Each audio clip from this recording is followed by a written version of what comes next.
Hey, what's good?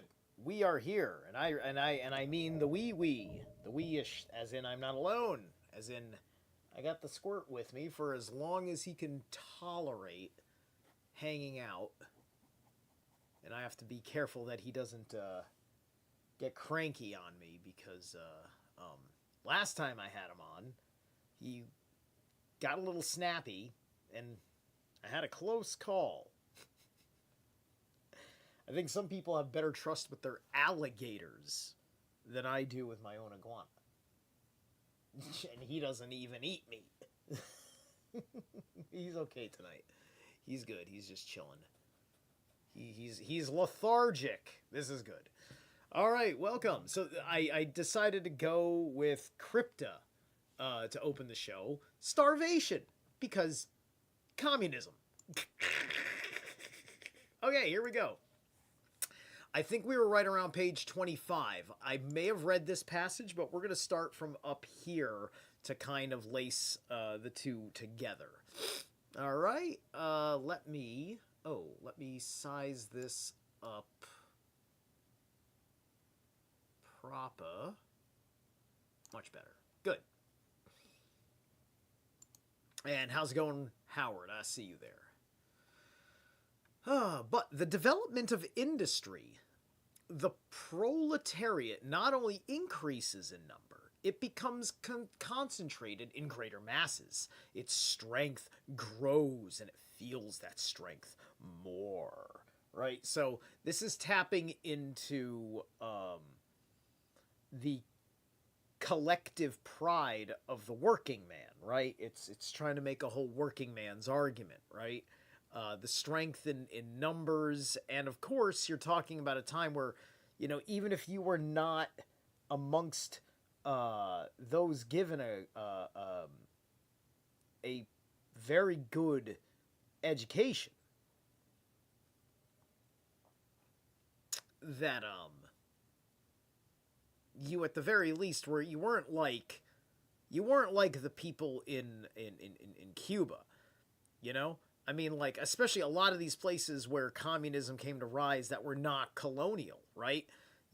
Cuba had this anti-capitalist from a colonial perspective attitude, right? The communists of Russia, like, Russia wasn't anybody's fucking colony. It wasn't anybody's particular bitch, right? And so there was no colony situation. So, communism didn't start with the colonial, right? Like like when communism hits that colonial level, it's kind of a new and different argument. For the same reasons why I talked about that during the Shea thing, when I was just like, all right, imperialism, yes. Because any imperialist system's gonna fucking do that to you. And, like communism,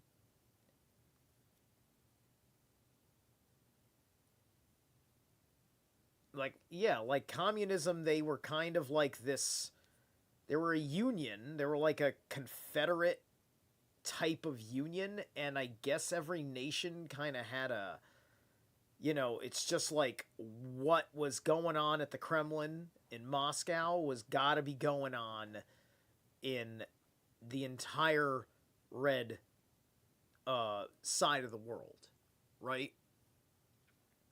And that model took a very, very different shape, a shape that didn't have a lot of character, right?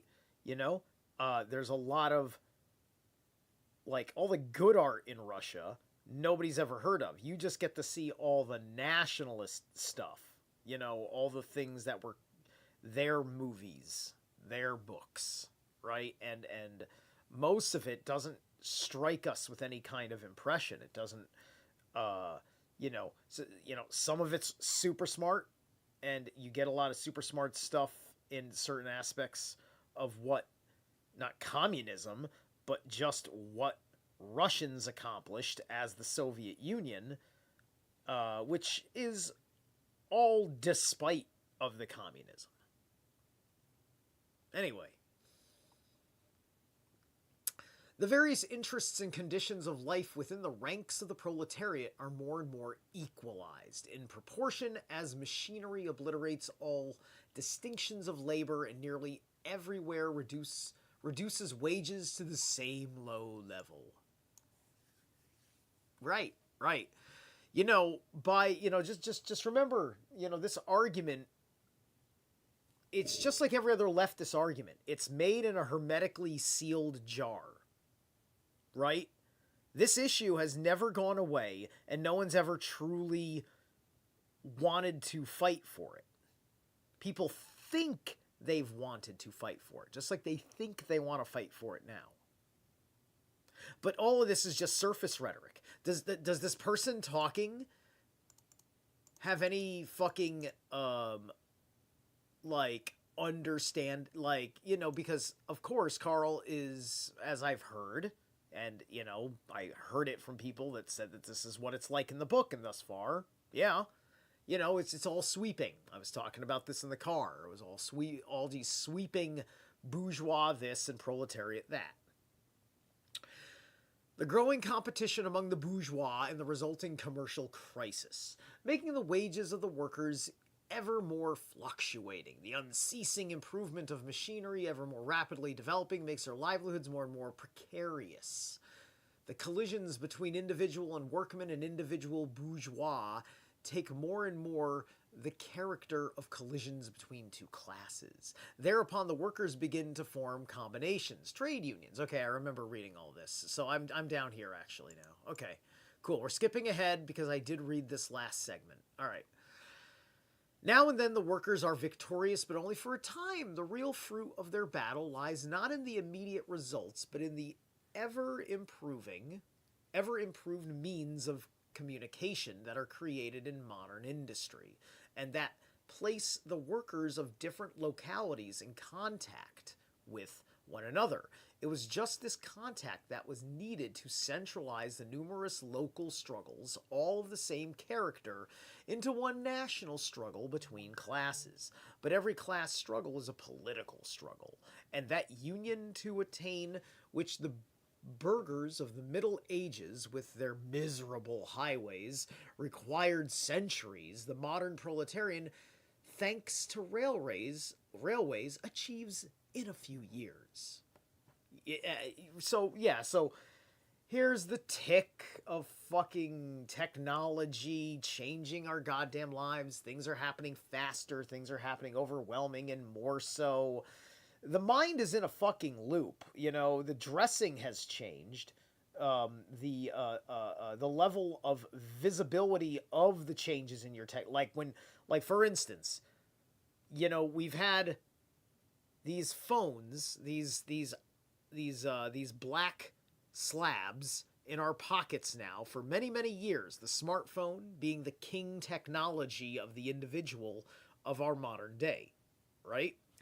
So the cell phone, every cell phone you buy looks the same. It looks like you've put a fucking flat screen television in your pocket and you can make phone calls on it. Okay, so that's what you got. You got a little flat screen TV in your pocket with the internet and phone call capabilities. And you can do anything and have anything in the visual audio media spectrum. Hey, Bubba, what's going on? What's going on?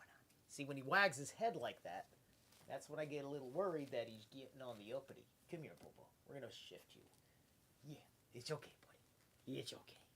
Getting a little uppity, Bubba? Hold on. Let's attend to my son. Yes, sir. Yes, are you okay, buddy? You okay? As long as he keeps his jaw closed, I know that he's not feeling nippy. He's closing his eyes. If his eyes are closed, that's the best. It means he's relaxed. All right. You okay, Bubby? You comfy? There we go. All right.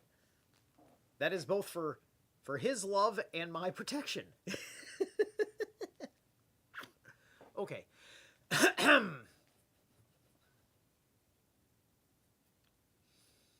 Okay, so achieve in a few years. Yeah. So my point is, we're in that rhyme of history, right? We're hitting the beats of history like that, right? And that's it. Just and then the communist acts like like okay, well, capitalism hasn't been the worst thing thus far, but soon it will be. All right, buddy. See, I see how you're looking at me. Yeah, yeah, you all right? Are you, Bubba? How you doing, Bubba? Come on, come on.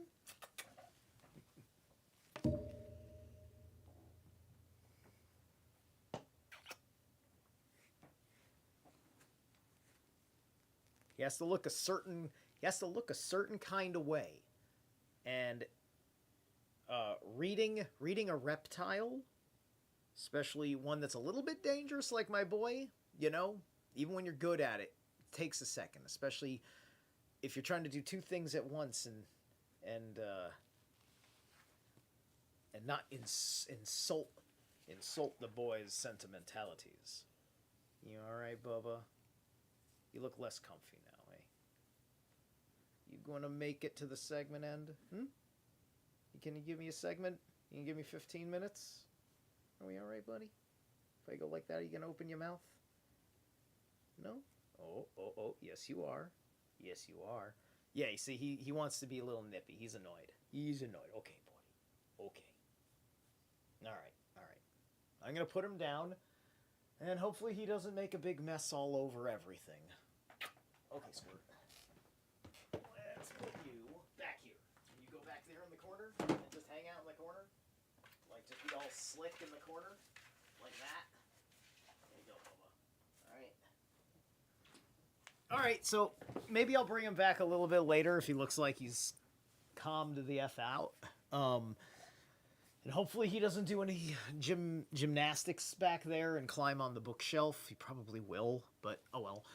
Alright, anyway, that was Locke. You're welcome. I brought him out just for you. I put a shirt on just so you could see Locke and he didn't scratch me up. Alright. This organization of the proletarians into a class and consequently into a political party is continually being upset again by the competition between the workers themselves. But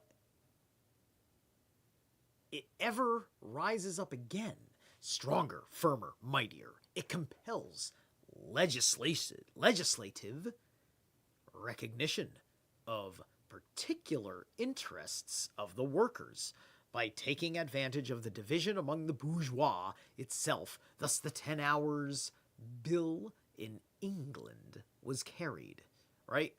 Now, to be fair, in entirety, as I'm really thinking about the time that this is being written in, right? Because we're also talking about a time when communism is new, theoretically new. It isn't actually new, but it is theoretically new.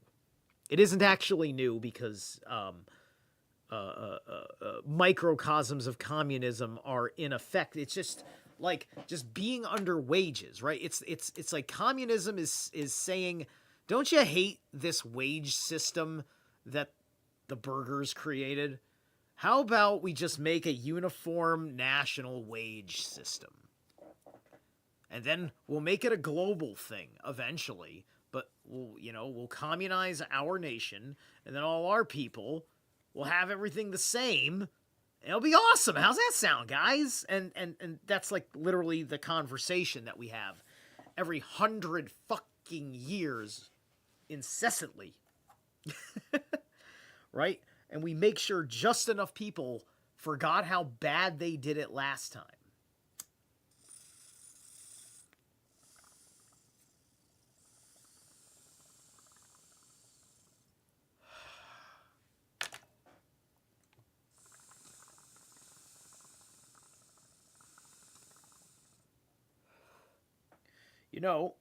People beg the question, what's the fucking difference sometimes, right? Back in the day, you could have said, well, what's the difference if I'm in the Soviet Union or the United States?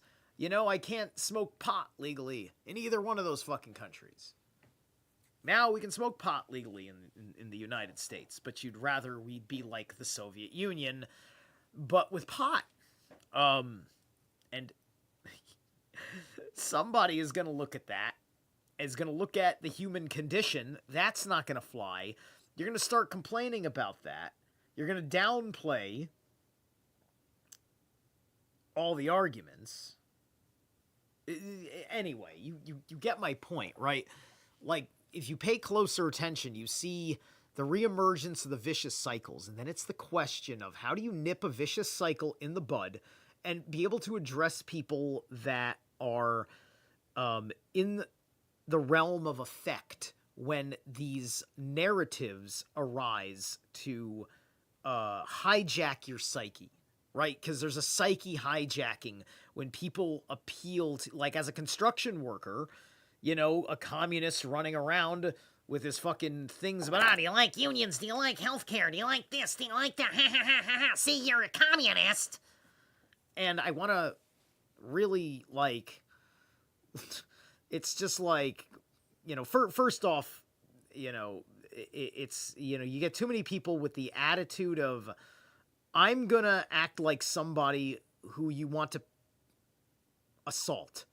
And then, because it's politics, I'm going to have permission to act that way without retaliation because infringement of my freedom of speech because you punched me. Even though you're the Nazi, I was supposed to punch you. You took away my right to punch you. Yeah, so anyway, the point is, you know, you've got these guys that will continually bring us in this endless loop in ways, and this is as we continue to reinforce really bad fucking optics about things, right? It's just like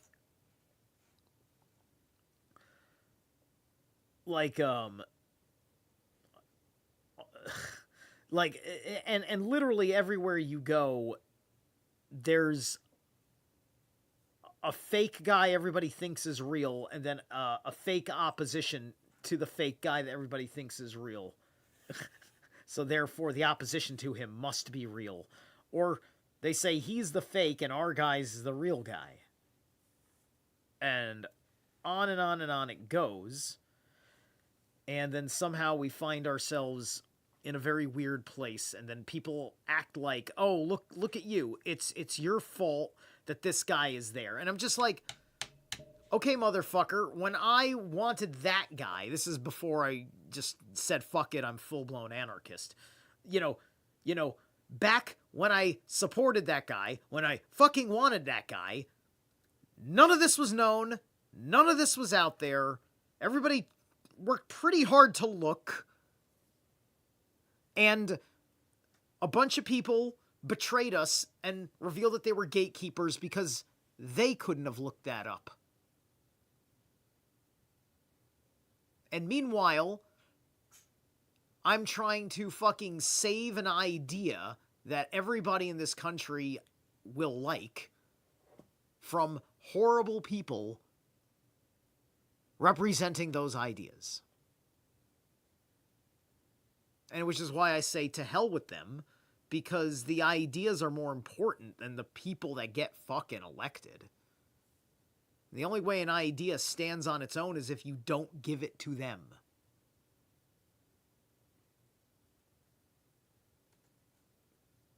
The second somebody takes your idea and runs for office with it, you have to be merciless on that person to defend that idea. I see a lot of people that may be right to hate Trump, but wrong in how they hate him, and that makes me doubly furious because it does what I don't like about Trump favors.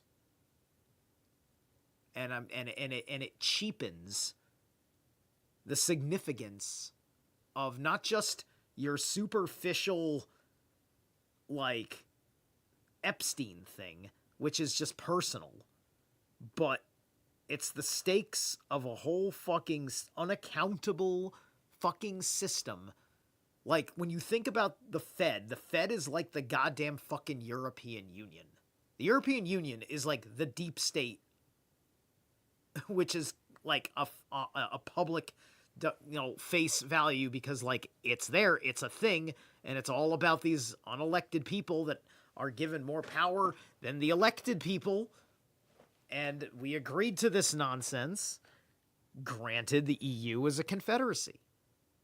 Granted, it doesn't really matter what the structure of that government is. If it was based on your people in their autonomy, making a deal with those people in their autonomy, then you have a baseline right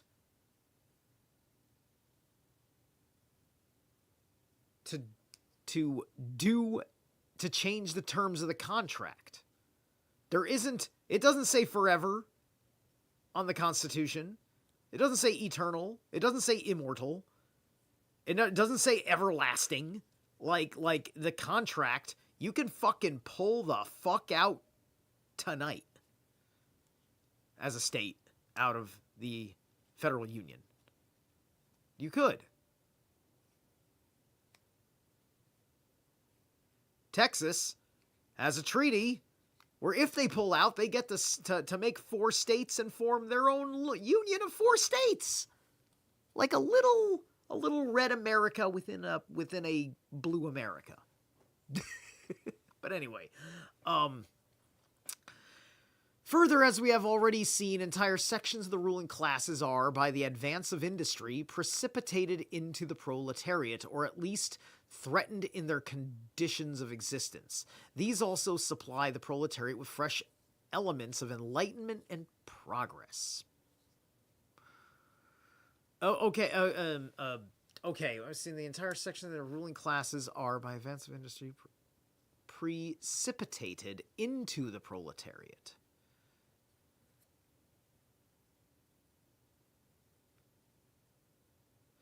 Okay, so you see right here, is he complaining that the industry has brought the bourgeois and the proletariat closer together, where the bourgeois can make the proletariat a better man? Is he fucking arguing against somebody making somebody else a better fucking man? Is that what I'm literally hearing right this fucking second in real time? Because, of course, it's about being indoctrinated into fucking bourgeois sympathy is what he's actually thinking.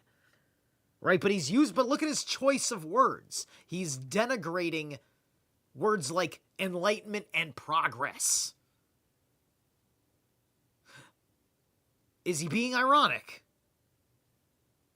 Finally, in times when the class struggle nears the decisive hour, the process of dissolution going on within the ruling class, in fact, within the whole range of old society, assumes such a violent, glaring character that a small section of the ruling class cuts itself adrift and joins revolutionary class. All right, he's being good up there. He's chilling. All right. The class that holds the future in its hands. Just as, therefore, at an earlier period, a section of the nobility went over to the bourgeois. So now, the revolutionary class, that's not, I don't think revolutionary class is a good term. Because what does it mean if everybody's a proletariat, and then you become a different class when you become a revolutionary, it means that all of a sudden you've entered a different, like, kind of standing. So, socioeconomic standing. Just by choosing to be a revolutionary, right? So, like, transformation of proletarians into revolutionaries. Well, guess what? Guess the fuck what, motherfucker? Even in communism, it's a big club. And you're not in it. So this is like ground floor. Do you want to be a bitch in my club? Ground level. Because this offer is for a limited fucking time if you survive the fucking revolution. And if we like you because you're a good communist. That's the subtext I think I hear in that. Just as therefore at an earlier period, a section of the nobility went over to the bourgeois. So now a portion of the bourgeois goes over to the proletariat. Yeah. As you're growing, as you're becoming more dynamic, as you're establishing more trust, right? The proletariat is learning how to be a better man by seeing the lower class. Like, that sounds like the bourgeois just want the proletariat to succeed a little bit, or at least the ones that can work for them, which then they can do something for them, because it's not just paying you, it's the job experience. It's the exposure to the things. It's the conversations within it, right? Every day on the job site, there's a little bit new to learn, or at least a little bit more practice with something I've done several times before, which can unlock new knowledges as you get prior minor struggles out of the way. And the job gets easier and faster, simpler in many respects. And you get more thorough at process and following through, knowing the expectations. This way of shaping your mind and becoming sharper. Like, all of a sudden, your mental acuity, your disposition, you have the ability to be like them, right? You have beyonder potential is kind of an idea there, right? Because the bourgeois are this new elite that is in between the nobility, and the upper ruling class, right? It's this, because the bourgeois can be, we could be talking about a mercantile class per se.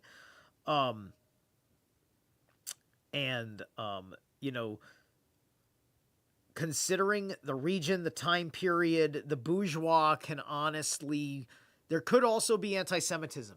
The bourgeois there may have been enough Jews in the bourgeois, in that ownership class, the mercantile, the higher mercantiles and such, that it was a blanket term that also applied to them. Because how do you have this conversation, right? Like the Jew who does like the banking thing and all that shit, if they're all about that, that's what they want. And if there isn't anti-Semitism in a communist country, then the Jew is probably working in the finance over there, right? As far as the financial Jews are concerned, amongst the Jews that are involved in the thing, right? I'm not making sweeping statements, but I am making statements about commonalities about the issue when it comes to those who would call themselves Jews, understanding what it means to call yourself a Jew in the 19th century.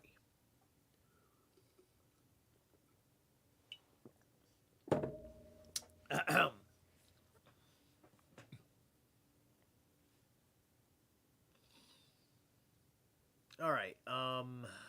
Let's see. Ruling class. So, yeah. Just as therefore, at an earlier period, a section of the nobility went... Okay, I'm sorry, I read that already. A portion of the bourgeois ideologists who have raised themselves to the level of comprehending theoretically the historical movement as a whole. Right. All right. So, it's really... I mean, it's really quite something hearing that attitude about it, right? Like, there is a... Like, like, all of this comes from just... There's a resentment for the rise of the burghers. That's at the heart and soul of this, right? There is no answer, right? Like, because back in the day, it was like the noble families and the serfs who worked for them. And then things got really fucking complicated. Engineering got involved, which was beyond a king's immediate purview. So thus, there had to be an expansion of authorities in what serves the kingdom and thus serves at the pleasure of the king. And the burghers were created out of capable people from wherever they came from, right? So let's, you know what, I'm going to do this. I'm going to do a quickie. I'm going to do a little quick. Well, you know what? You know what I'm going to do? No. I'm going to take a break. I'm going to take my break. That's what I'm going to do. And then when we get back, I'm going to figure out a little thing or two about the burgers before we continue, because I want to make sure I didn't just like say all that stuff about the Jews and then it turns out that there's no connection at all, because then I become that guy and I'm not that guy. All right. Let me see here. Let me pick a song. I don't want to do Crypta again. Crypta's great. Don't feel like doing it again. All right. Let's see here. Yeah, why not? I've been in a little bit of a catatonia kick, so I'm gonna give you some of their heavy melancholy. What do I want? I want all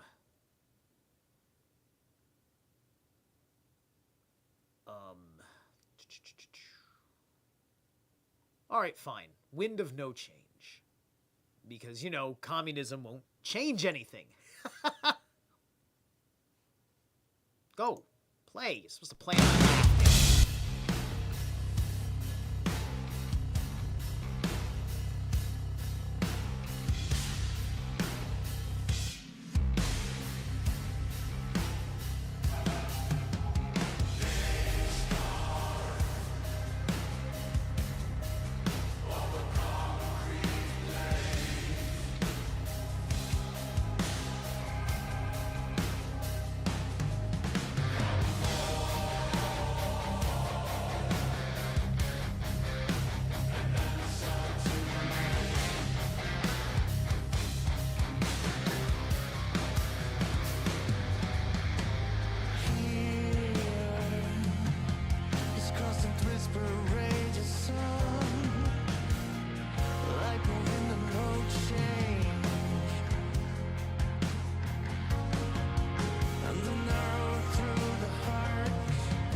Calculate and magnify.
one single second disgrace your name that came to me in my wildest dream.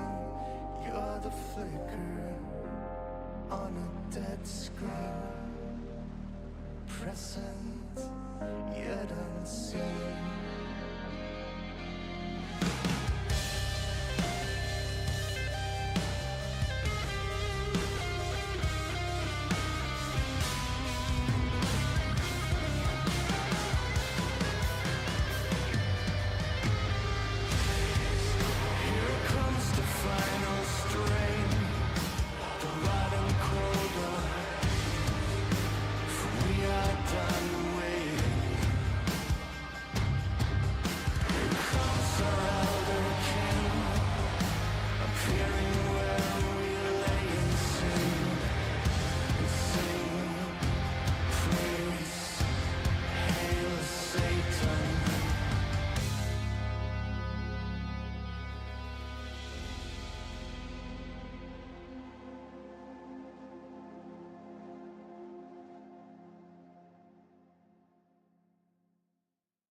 Alright, gotta love those dulcet tones of catatonia. It's, you know, they named their band after being catatonic, and they've achieved the tone of cats. Meow.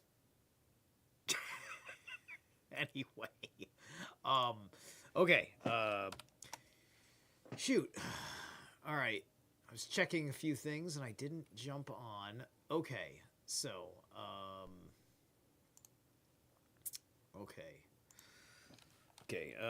where did the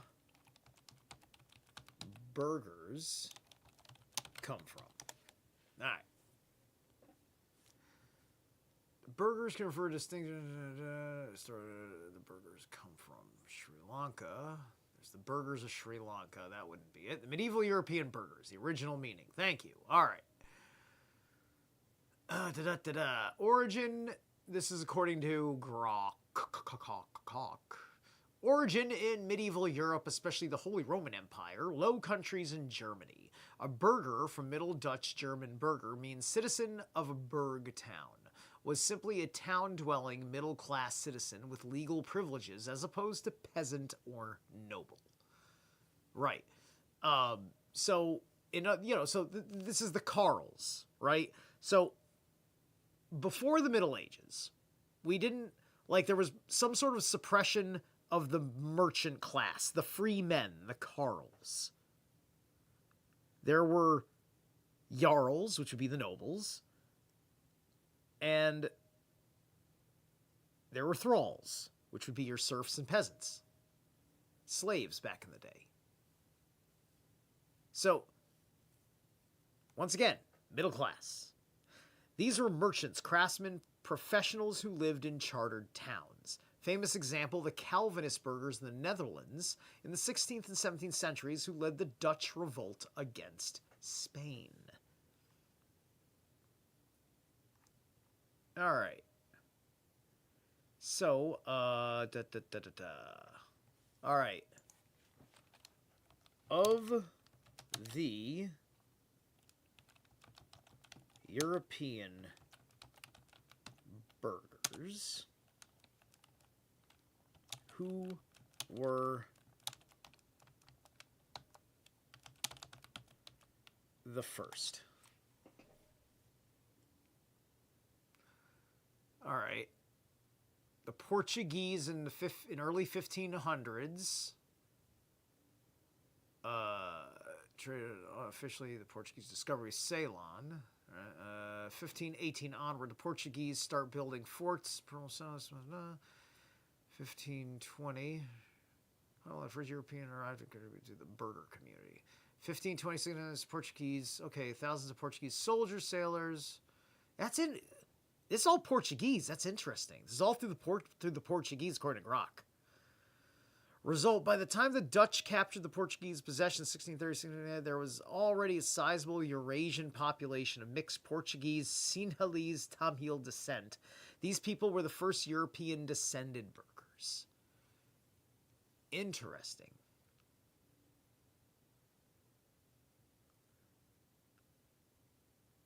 All right. Only became official later on the Dutch. Okay. The Portuguese era Eurasians originally called the casados, the married settlers. Topasis, later many of them, their descendants were grouped together as Portuguese burghers.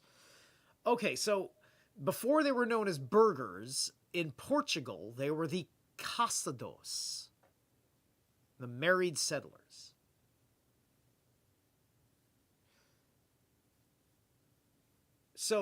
So there is this Sri Lankan. This is wild that there's a Sri Lankan connection. Dutch, to lesser extent, British, Portuguese burghers, first European settlers, 1505, right? Okay. The Portuguese burgher community, Dutch burghers, the Dutch took over 1658. They brought more European settlers. Vox. Okay, sorry, almost through this. Okay, all right. All right. So I am not wrong, because the Portuguese slave trade, well, you can go take a look at who the people were that were running commerce in the Portuguese slave trade. Okay. Oh my gosh, he's going buck wild on the paper over there. You all right, big guy? What you doing? He's struggling. I may want to pick him up. All right. All right, back to the book.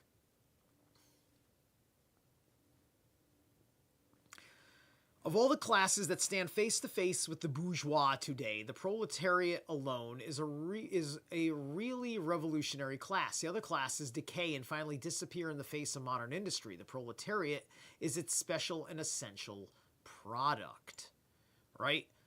Okay, so once again, so now he's talking about, like, there would not be this proletariat without the bourgeois being the management for what the king needs of the economy of the nation.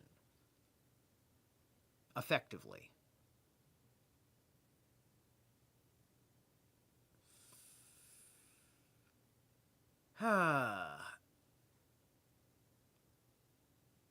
The lower middle class, the small manufacturer, the shopkeeper, the artisan, the peasant, all these fight against the bourgeois to save from extinction their existence as fractions of the middle class. Okay, so here he's talking about the lower. So he's making this distinction between lower middle class. So here he's trying to, come on, you're bullshitting now, buddy, because now you're trying to wedge a divide between the wealthy business guy and the little business guy. And it's fine if you're going to wedge a divide because the big guy wants to fuck you over, right? But this isn't even about some conspiracy where the big guy is going to fuck you over. This is just the fucking system, right? You know, there's no conspiracy theories here, right? Communists only have conspiracy theories that support their issue with capitalism. And that's about the extent that a fucking conspiracy theory goes. Which you see that evident here. By the bourgeois, what he really means to say is, I am sick and tired of the Jewish merchant class. The bourgeois is a fucking code word for the Jew, because the Portuguese fucking merchant class was the economic fucking benefactors of the Portuguese Empire. Who... Okay, like, I'm being a complete demon because I'm making a big thing out of the slave situation, right? Right? And of course, you know, he's not guilty of sin, throw the first stone. Here's my point. And you know, and no, blacks don't get to throw any stones. You'll understand this one day when you become less naive.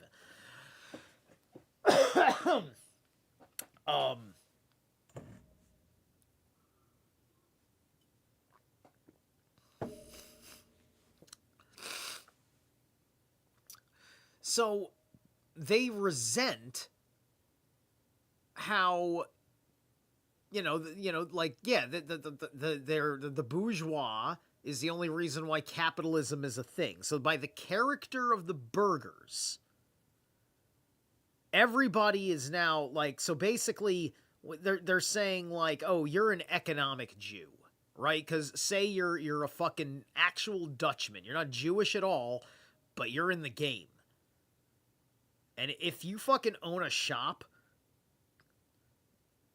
God's forbid that you go into a higher form of commerce with your business. They'll call you a burgher, which means they're calling you a Jew. Okay? Because they're complaining about the bourgeois, because they're complaining about the burghers, and that they're not telling you what the problem with the burghers is. They're just saying, here's the problem that the burghers inherited and want to keep despite me bitching about it. Because any day now, somebody is going to starve. Any day now, somebody is going to have to suffer and debase themselves for food. Any day now, you may have to go to work. Any day now. Oh, what a wretched existence. I'm really glad somebody got to work and I live in this house. I'm really glad somebody got to work and built the car that I'm really glad I went to work to earn the money to have for myself. I'm really glad I put the work in to cleaning my house. What the fuck is wrong with people that make these fucking arguments? Right? Come on. It's all about Marx. You're so proud of your Marx. You can't quote him because all of this sounds like garbage. It sounds like hot garbage. He's literally fucking bitching about how the proletariat has a better life now. Fuck, man. Look at that, man. People want to be serfs. Nobody wants to be a fucking proletariat. We gotta make some revolutionaries so we can go back to a serfdom where everybody gets paid the same because that's just right.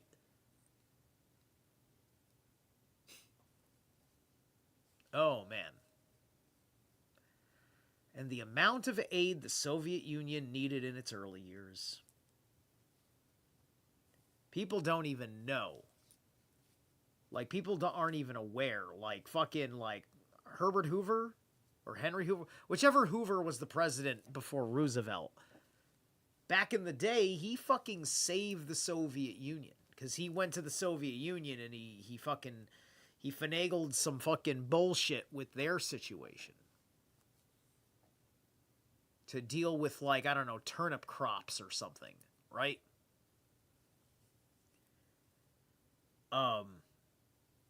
And that was something he did, like, in the fucking 20s, right? It's just like, if it wasn't for Hoover, for President Hoover, when he wasn't even fucking president, when he was appointed, I think by, was it Wilson? No, Wilson was not in the 20s.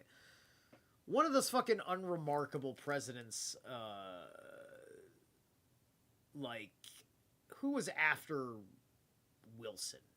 Whichever motherfucker was after Wilson, I think that's who it was. At any rate, he goes to the Soviet Union like it's some fucking special envoy or something. I can't remember what it is. I wrote about it in a paper.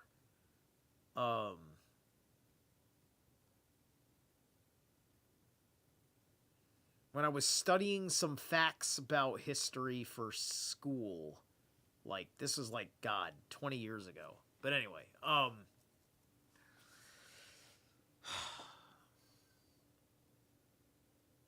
so anyway, nay, more than they, okay, the lower middle class, well, okay, freedom, extinction, faction, middle class, okay, they are therefore not revolutionary, but conservative. Nay, more they are reactionary, for they try to roll back the wheel of history. If by chance they are revolutionary, they are so only in view of their impending transfer into the proletariat. They thus defend not their present, but their future interests. They desert their own standpoint to place themselves at that of the proletariat.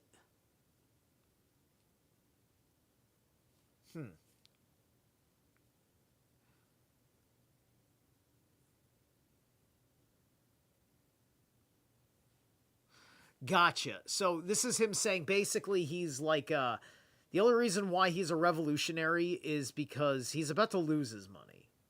And so he's pissed off because the system's fucking him over and it's going to make a revolutionary out of him because he has to be real. What's he going to do? He's going to fucking lose his job and then earn face with the proletariat? He has to, if he wants to earn face with the proletariat, he has to fucking walk and talk like a revolutionary so the proletariat will give him sympathy so that way he doesn't get fucking lynched for being a capitalist.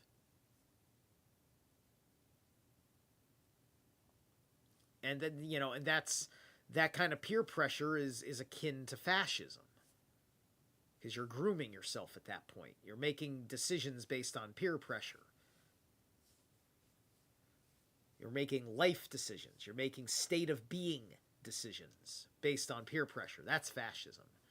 When you can't be in your natural state without someone else's approval. And that has nothing to do with the pronoun game because we're not mind readers. And you can't just invent new rules for society. Anyway. The dangerous class, the social scum, that passively rotting class thrown off by the lowest layers of old society may here and there be swept into the movement by a proletarian revolution. Its conditions of life, however, prepare it far more for the part of a bribed tool of reactionary intrigue. In the conditions of the proletariat, those of old society at large are already virtually swamped. The proletarian is without property. His reaction to his wife and children has no longer anything in common with the bourgeois family relations. Sounds like what Klaus Schwab wanted from everybody. Klaus Schwab wanted to make everybody a proletariat, you see. Of course you're going to revolt that. There aren't as many proletariats in the West as you can think because people have stuff in the West. We don't do this cold fucking like I don't know, we don't do what they do in fucking China, okay? We don't do what they do in Singapore. I don't know exactly what they do, but you get a sense of it. And you know, you can meet people that live there or whatever, and there's still laws and there's still rights. And there's a social contract to hold up the illusion of those rights, meaning that a whole lot of people, they have to tolerate in one way, shape, or form if they want to get away with fucking over people on anything that's of their highest priority significance.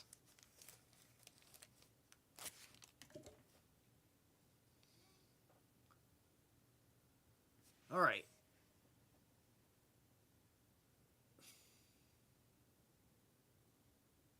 Anything in common with bourgeois relation. Modern industrial labor, modern subjection to capital, the same in England as in France, in America as in Germany, has stripped him of every trace of national character.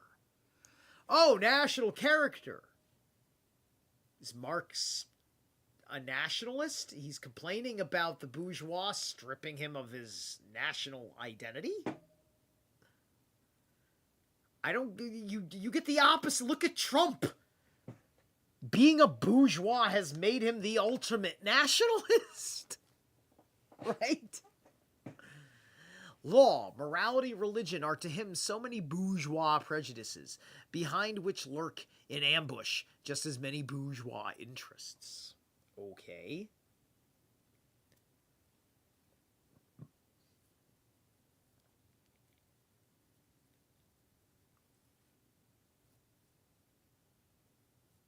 They are Modern, same as England and France, in America as in Germany, has stripped him every trace of national character. Oh, I see.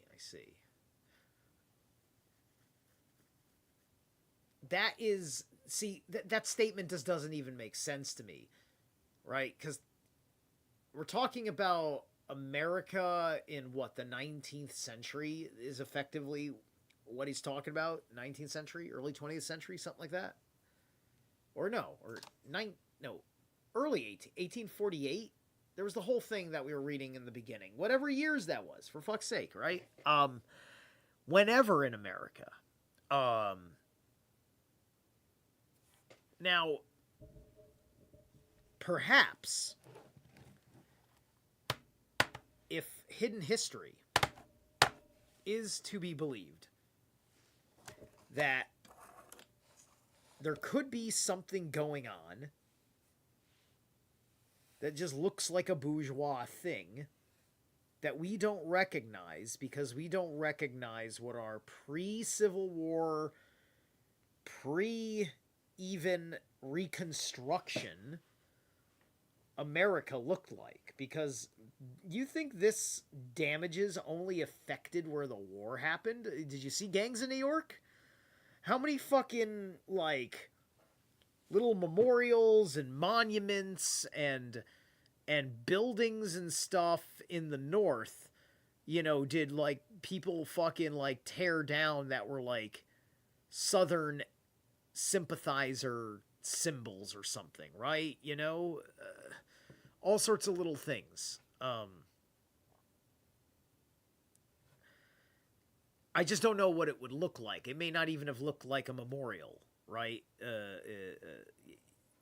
My point is that there had to have been some shadow cost to this, some shadow damages, right?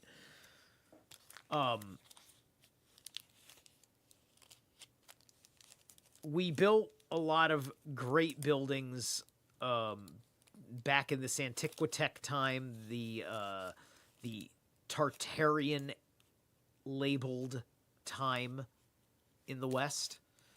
And our technology shifted, our infrastructure interests shifted, and we changed all of our engineering standards,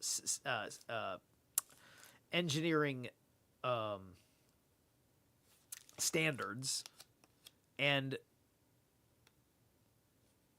built all sorts of stuff for the 20th century. The 20th century was indicative of what? We were building internal systems for houses, right? People were getting water, electricity, and gas running through their houses beginning at this time. That's the holy trinity of building autonomy. Having your own water, having your own heat and energy, and having your own electrical connection, telephone lines, things like that. Buildings had to be refaced. New buildings, it would be better to just do a thing where you could work in the walls of them, and so on and so forth. So there was the infrastructure change up, and it took your, quote, bourgeois class to come up with what you needed to go through those changes. Changes that also were initiated by the bourgeois class. The bourgeois class may or may not have been qualified for it or asked for input from who would be the benefactors of it. And I'm talking about anything in general that the bourgeois innovated, right? Because I have a feeling that we're going to get to the point where we look at Cuba, where Cuba's stuck in the 1960s. And we look at the Soviet Union, where the Soviet Union was also stuck in the 1960s.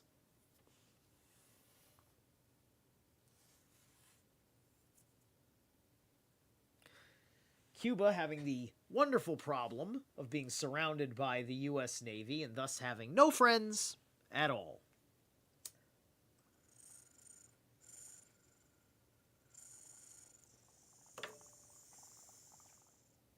in the most ridiculously diehard standoff of ideology that anyone's ever fucking seen.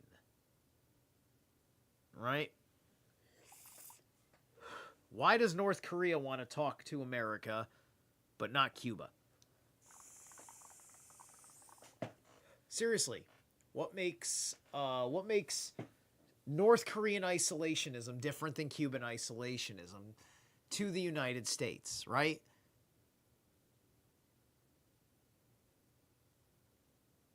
The United States wants both countries to have regime changes effectively. I mean, this president doesn't want North Korea to have a regime change, but the general sentiment is North Korea should have a regime change because I think their fascist socialism is killing them. But anyway, all the preceding classes that got the upper hand sought to fortify their already acquired status by subjecting society at large to their conditions of appropriation. The proletarians cannot become masters of the productive forces of society except by abolishing their own previous mode of appropriation, and thereby also every other previous mode of appropriation. They have nothing of their own to secure and to fortify. Their mission is to destroy all previous securities for and insurances of individual property. All previous historical movements... Actually, let's pause right here. It's 8:07. Let me take another break. All right, we're just paused right there. I know it. Okay, good. Okay, who do I want now?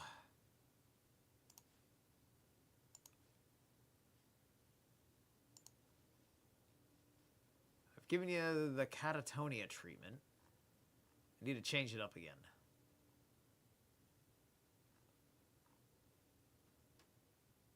Hold on a minute. Let's see, who is this? Yeah, okay. Ooh. Huh, okay. Let me see more.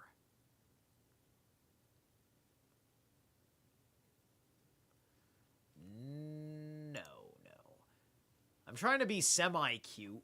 I'm just looking for a song title within something that looks good, that sounds thematic. You know, I did Winds of No Change, I did Starvation.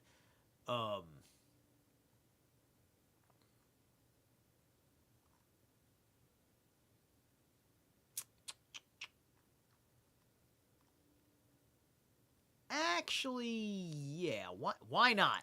Fuck it. I'm gonna do it. Alright, I like Ghost. Ghost is not metal.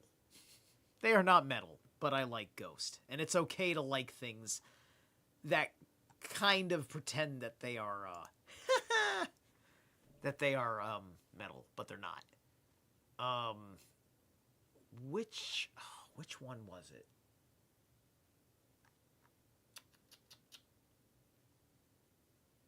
Zerilath? I don't even know that album. Hold on a second. Show me all albums. Where is the one I'm looking for right here, right now? 2024. I gotta go back a little bit. There we go. Phantomime, is that right? No. Not right. How many freaking... Impera, there we go. The 20s. That's what I was looking for, because I was talking about the 20s earlier, so this is thematic. So this is my excuse to play Ghost, because I mentioned the 20s.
waging a war is Messiahs.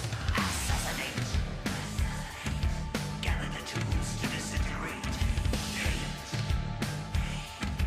Reaping the seeds as a reprobate. I'm number one, you number two. You got a lot of God's work to do. In the 20s, we'll be singing in a rain of pennies. In the 20s, we'll be soaring in the skies of babies. In the 20s, we'll be taking no shit from the shulahs. In the 20s, we'll be grabbing them all by the hoo-ha.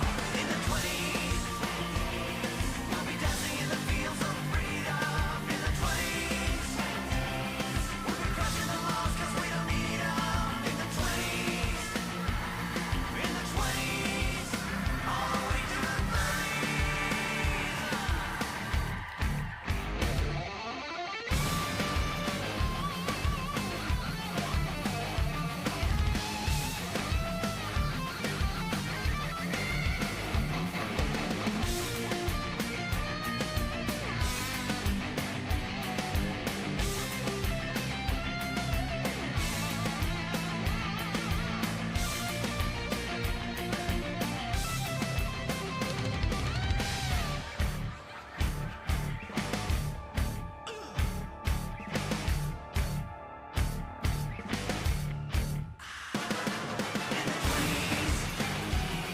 We'll be singing in a rain of pennies. In the 20s, we'll be soaring in the skies of babies.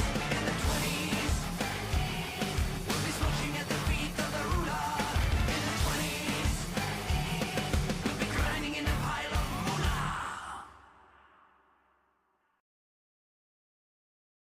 All right, there you go. So that's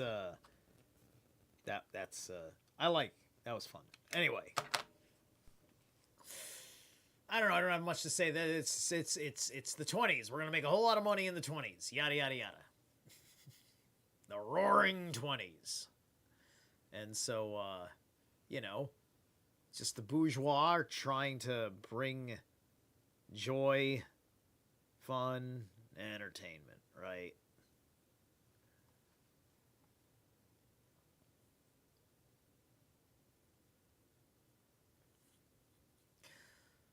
Where individual property. Okay, all previous historical movements were movements of minorities or in the interest of minorities.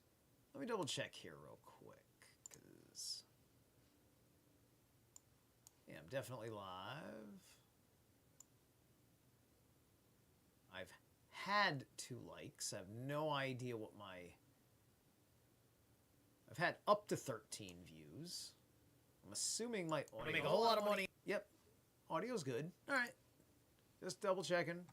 It would suck if I'd gone an hour and 15 minutes with no sound. Wouldn't that be something? Because all I know is that Howard gave me the horns up at the beginning of the show, and I ain't heard hide nor hair nor from no human being ever since on this Tuesday night.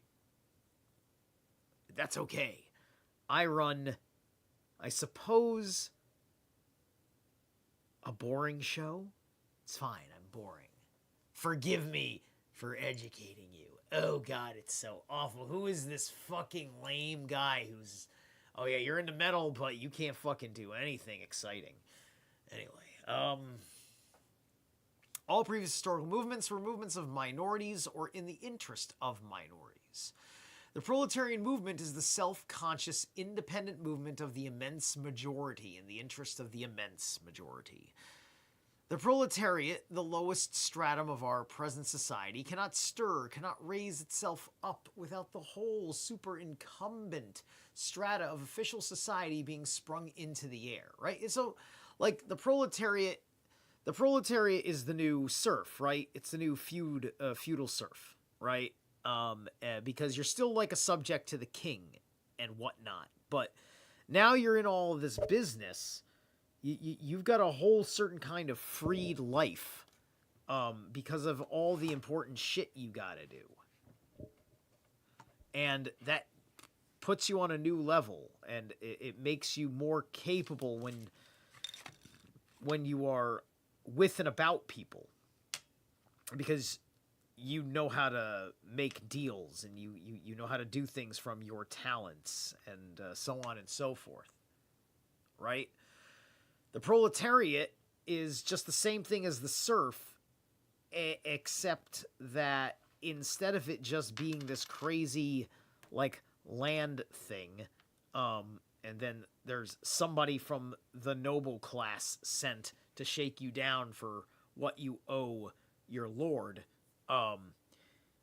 Here you just get, like, you just have to be taxed after a whole, like, I don't know. I don't know exactly how they economically handled it, but the point is that, like, now you weren't, like, a serf. Now you were still, you didn't have much more rights, but you definitely had a reason to have coin on hand. You had a reason to have money, to be carrying money, to be doing all sorts of stuff in goods and services. You know, there's a new society and a new culture emergent, right? And he, like all of, like, this barely sounds like he's trying to help the proletariat. It sounds more like he literally is trying to stop the proletariat from becoming a better man. Right? Because that's the entire impression, right? It wants to oppress. Does it want to make everybody proletariat, right? Like, I mean, that's theoretically what the civilization, the Soviet Union, excuse me, did.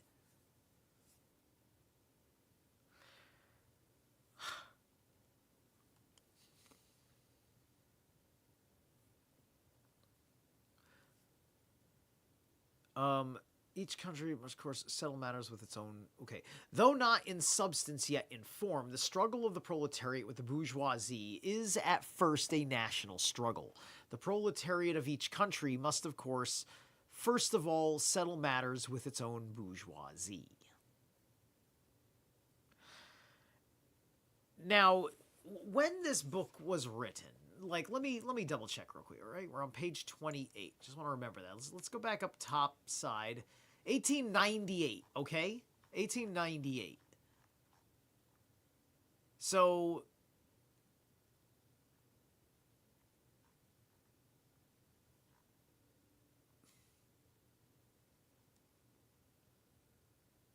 the proletariat isn't even like, no American thinks of themselves as a proletariat, right?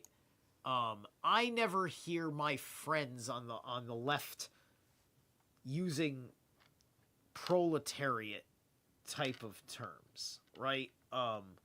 You know, they do, because I made the mockery of it before, like the 1% of the 1%, right? And then you're getting into these ridiculous you're getting into these ridiculous things that mean nothing. It's just taking a look at the fact that some people are having a hard time. And then you're butting in and saying, like, I know what's best for poor people. We have to make them all a little bit better by cutting down half of everyone else. Like, this guy has no idea how many fucking people he is trying to fucking hurt. Right? Because he's trying to act like, oh, the bourgeois is nothing. Right? The bourgeois is everything. The bourgeois were kicked out of Cuba, and now everybody's at a 7th grade reading level, and everybody lives in perpetual 1967. Soviet Union, similar thing, and they didn't have the excuses that Cuba had.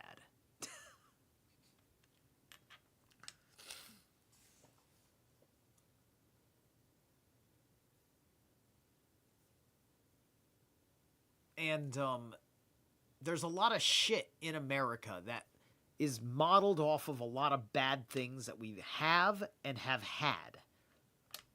Right? With all the ways that our fucking buildings are designed and our vehicles are designed and everything else. Some of it looks like fucking Soviet bullshit. I mean, the Tesla truck looks like pure Soviet bullshit to me. That's what it fucking looks like.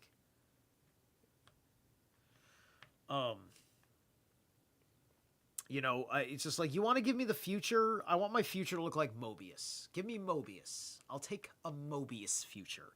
That's a fucking sick world to live in. That's why I love movies like City of a Thousand Planets. Ugh. And The Fifth Element. Which are both from the same director and working off of Mobius's work. Okay, movements of minorities, though not in substance yet in form, in depicting the most general phases of the development of the proletariat, we trace the more or less veiled civil war raging within existing society, up to the point where that war breaks out into open revolution and where the violent overthrow of the bourgeoisie lays the foundation for the sway of the proletariat. Right? It takes a lot of fucking work to truly knock down capitalism, because you have to look at what's wrong with a society, amplify it, and then not fix it, but want to kill somebody who you think culturally, ethically, morally supported those exacerbated circumstances. And you have to have a real deep connecting empathy, right? At least that's the way that they keep doing it here in America. And I don't know how long it took communism to take over. I am hoping that our system has a magical way where it doesn't work, which I think is possible, right? Because I find it interesting, little ideas like, why did Aleister Crowley consider his tour of the United States, his chapter of ceremonial magic in the Americas, to be largely a failure? Did something in our framework, our spiritual substrate, protect us? And I think that Crowley may not have understood American freedom. And I think that he thought that a lot of people were more living in stiffy automatonisms, right? Because of the kind of character of men that existed in that time, the world that he was doing his thing about, right? I think that there was something already here that he didn't realize he didn't have to do anything for. I think that free kind of chaos, he was seeing it in a way that was kind of alien to him. Wrapped up in the American sentiments and attitudes about morality, chaos, and order, coming from where we came from, with our, by the very merit that, we talk about our bloody revolution war to kick out an empire, right? Like, because that's also another reason why communism may never work, right? Because America is capitalist and anti-imperialist, or it was in its inception. We fought a war against colonialism so we could give capitalism a chance. And it was a good fucking move. Mic drop, right? But anyway,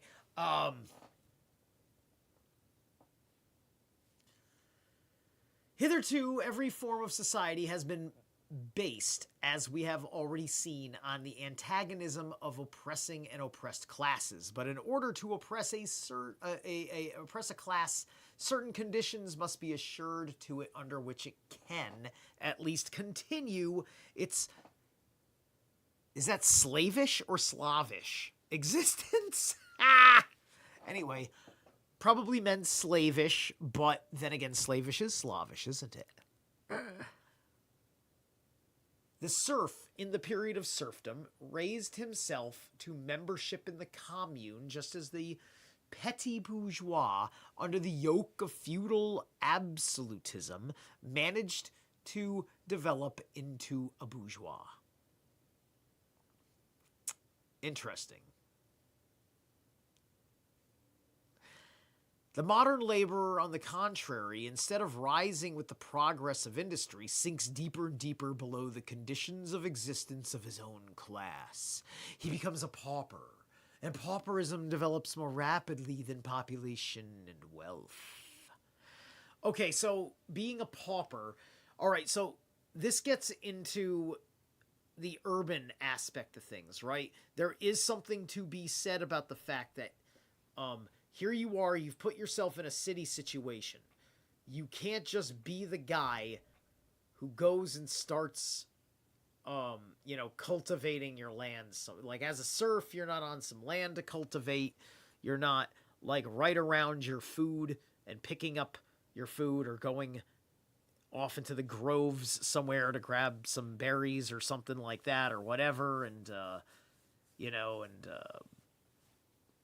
that depends. I mean, I don't know. Like, there are certain historical records of kings who are just like, yeah, everything in this domain is so mine that none of my people can have it. Right? And then there's like, well, yeah, all these trees are mine because this is in my nation, but these are the wild lands within my nation, and, there will be a sheriff in the woods. You can't break any laws in there, but go ahead and pick your berries and hunt your boar or something, whatever. You just go feed because you're not a monster and you've got a system set up or whatever. And I'm not 100% sure. Right? You're talking about how it worked with technically smaller populations, right? Certainly non-dense populations. There may have been many, many little settlements that are now spread across things that we only understand as, like, hillsides and forests and whatnot. Taken back by nature. Right? Because if you remember my show with Bruce, it was also like, why did Shea fail on footholding socialism, communism, their way in South America, right? And Bruce explained the quality of life for the basic things they have, working in the capitalist, system with a welfare benefits program, just like America and such, and other Western, currently capitalist, for as long as it lasts, nations, right?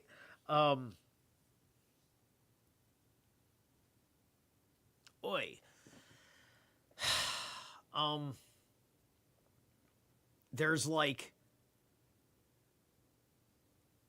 we've worked it out more so over here than they did over there, right? Because there's, someone like the Tsar may have been trapped by monarchy itself, right? Because he needed to change his monarchy, right? And he wasn't good at keeping a hold of the ideas of his throne, right? He lost the connection with the people, and the people thought that he was just some sort of bourgeois enabler, which they wouldn't have thought if there hadn't been more robust arguments for things, right? If the Tsar was like the capitalist guy, but he was a corrupt capitalist and couldn't fucking handle it, right?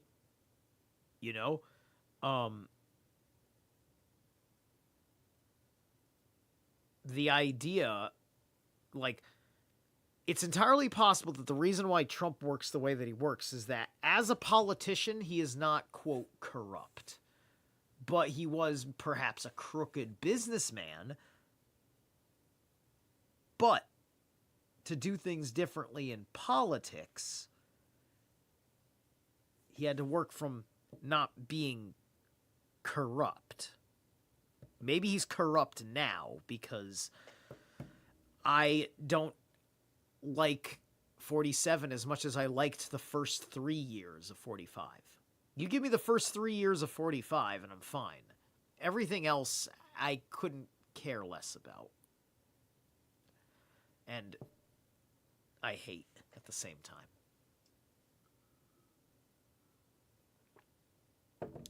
Depending on which side of that equation we're talking about.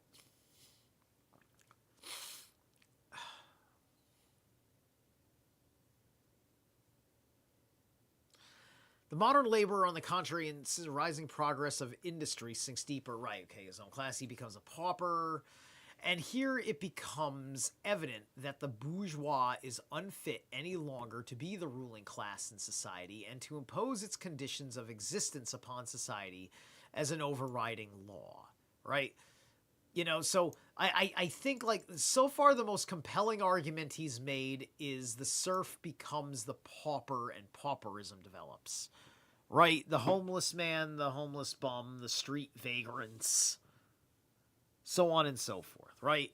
The same kind of people that are going, like they're paupers because they're not succeeding at being proletarians, and so the paupers are jumping straight to revolutionary. But there's a reason why it doesn't work. Because they're paupers. Because they couldn't cut it as a proletariat. The proletariat, the laborer, has a fucking work ethic. Skills, talents, the ability to wake up with the sun. Has his vices under control. We've been watching the resentful children of the bourgeois of America antagonizing the paupers of America to skip the proletariat phase and go straight to the revolutionary. And that's how they destroyed themselves. But their sad saving grace is how awful the side for capitalism is making its argument.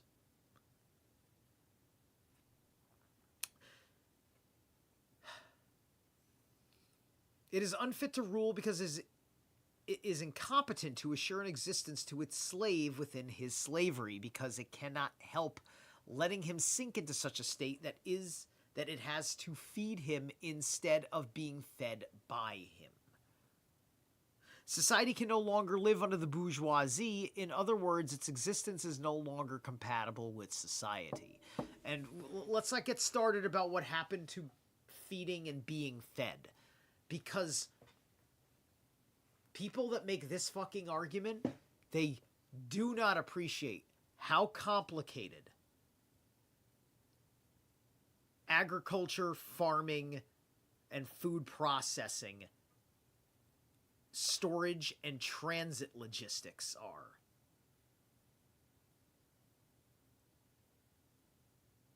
When we talk about how a revolution of stupid people is why we don't have Tartaria today and why our buildings are ugly.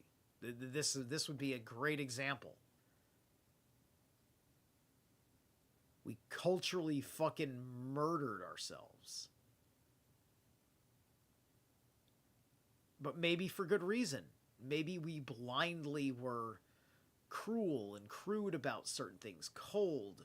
We had to lose big things to regain some much needed empathy. Because capitalism doesn't pretend that it is warm or cold. We just explain the checks and balances of capitalism. Socialism, communism always makes this compassionate argument and then always acts like it's forced to starve you. And then, because it's the government it's not the government's fault ever. We're learning that lesson again and again and again. I feel like half of the reason why Trump's going so hard at looking so bad as he is saying like he's like faking doing a bad job to draw light onto the argument that the president should have less power by being a bad example of too powerful of a president. Because on X, when people complain about president doing this and that, I'm saying, okay, you don't like it. You gave the presidency that kind of power. Why did you give the president that kind of power? You didn't anticipate this happening.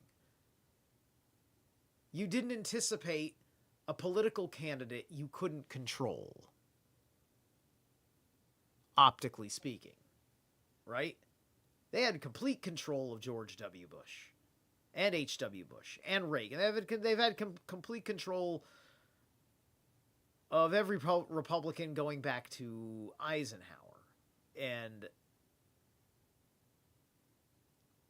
But that's just a switch in controls anyway, because there was a different guy in control and he wasn't your friend fucking either. But, you know, there has been control shifts, just like there's always generational shifts in power, right? And we're going through a very dramatic one because we're skipping a lot of Gen X authorities because Gen X didn't want to have anything to do with authorities, by and large. They, Gen X did what Gen X fucking did, and you saw all over things like MTV what Gen X was doing. Gen X culture. Listen, millennials, you would have nothing that got you fucking lit if it wasn't for what Gen X put on the market. You wouldn't have gotten your goddamn fucking Marvel movies if Gen X didn't fucking bleed on Hollywood to fucking get there.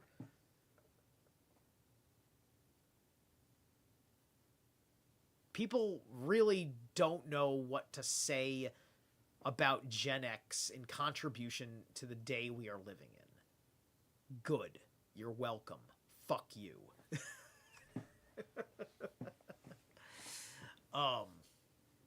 Where are we at here? Pauper wealth and no longer compatible as words its existence, right? Society can only live under the bourgeoisie. In other words, right? Because this is this is anticipating hunger. Anticipating hunger, right? The essential condition for the existence, or just being resentful that the bourgeois are kind of like this middleman that you think exists unnecessarily when it exists in a very necessary way, right? Because half the reason why all this industry exists is because whether you're a nationalist, an internationalist, a globalist, a tribalist, you have to fucking react to a changing fucking world with organizations and civilizations and different cultures and aesthetics, languages, attitudes, curse words, magical systems, appearances, tolerances, and levels of technology that they care to operate with. So anyway,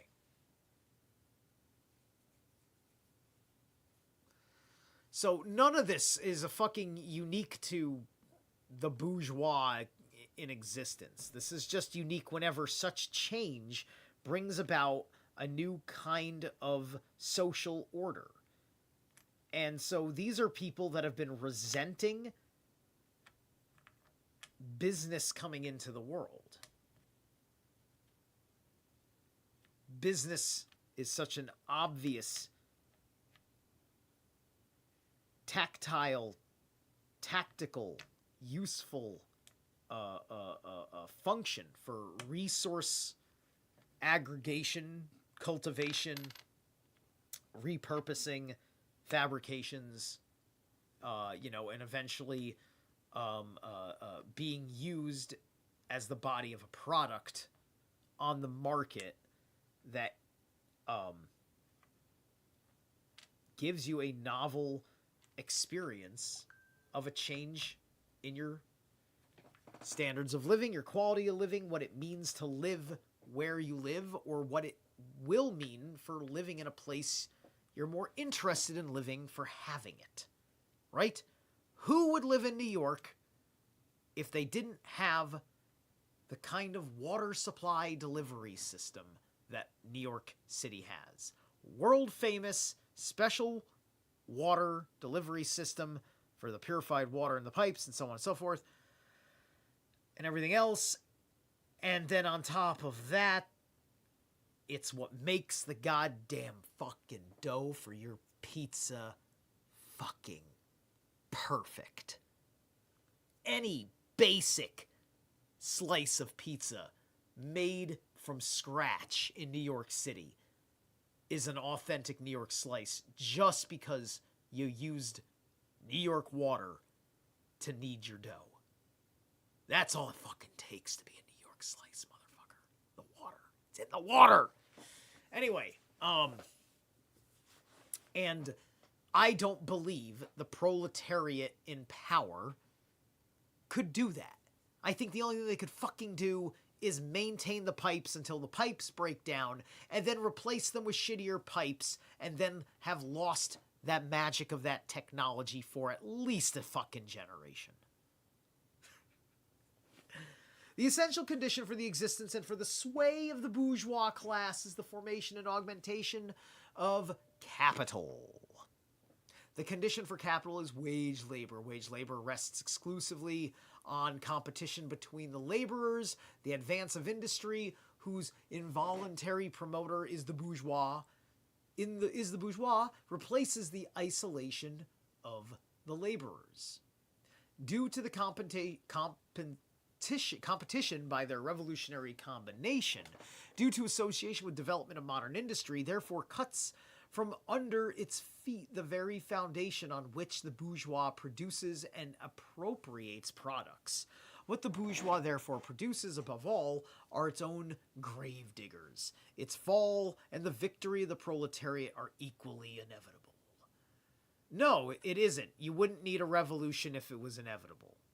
You'd have to convince people to be afraid that they are hoarding your future away, which is what this is making the argument of doing, right? That this is not the way for the future of mankind, right? This is what they're saying. Mankind should not be adopting, the pattern of the bourgeoisie, of the burgers. It's so reductionally stupid and blindly dismissive, especially if you want to keep this fucking argument alive in the 1% argument. The 1% versus the whatever, and it's just like, I fucking don't even want to do the impression because I hate it. Anyway, that's the end of chapter 1. 30 pages in. Not bad. Alright. Well, I hope somebody at least leaves comments afterwards, because everybody wanted to be a dull player in the chat room. Not one person said hi, no love. If you are tuning in late, you can go back to the beginning and check it out from the start. You can see Locke. I had Locke on screen for a little bit until he started to look agitated enough to bite me, and because I have learned to read my lizard very well, I've taken him out of the picture. But you know what? I'm gonna grab him real fast because we'll make a good goodbye for you. Hang on. All right, what we got? Hey, Squirt.